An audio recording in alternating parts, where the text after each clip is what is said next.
11 দলীয় আসন সমঝোতার নানা নাটকীয়তার পর 8 দলের 253 আসন ঘোষণা করা হয়েছে। তবে এখনো নিশ্চিত হওয়া যায়নি জোটে শেষ পর্যন্ত এই 11 দল থাকবে কিনা।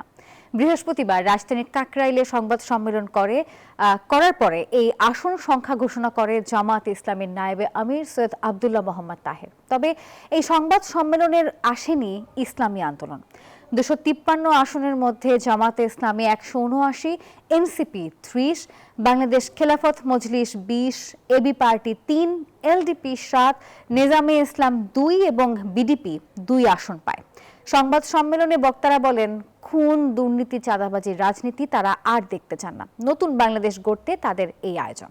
অতীতের মতো কোনো নির্বাচনী ইঞ্জিনিয়ারিং দেখতে চায় না বলেও জানিয়েছেন। আরও জানিয়েছেন, আওয়ামী লীগ ও বিএনপির শাসন দেশবাসী দেখেছে, আর এখন অনুরোধ করব ন্যায়ের শাসন দেখার জন্য। দিল্লির দাসত্ব থেকে তারা মুক্তি পেতে চান।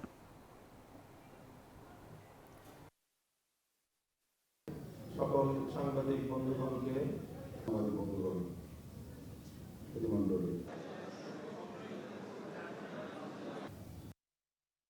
11 দলের এবং প্রত্যাশার দেশবাসীর ক্যান্ডিডেট, আমরা তাদের পাশে থাকবো, বিজয়ের জন্য একসাথে লড়াই করব এবং প্রিয় দেশবাসীকে আমাদের পাশে দাঁড়ানোর জন্য আহ্বান জানাবো।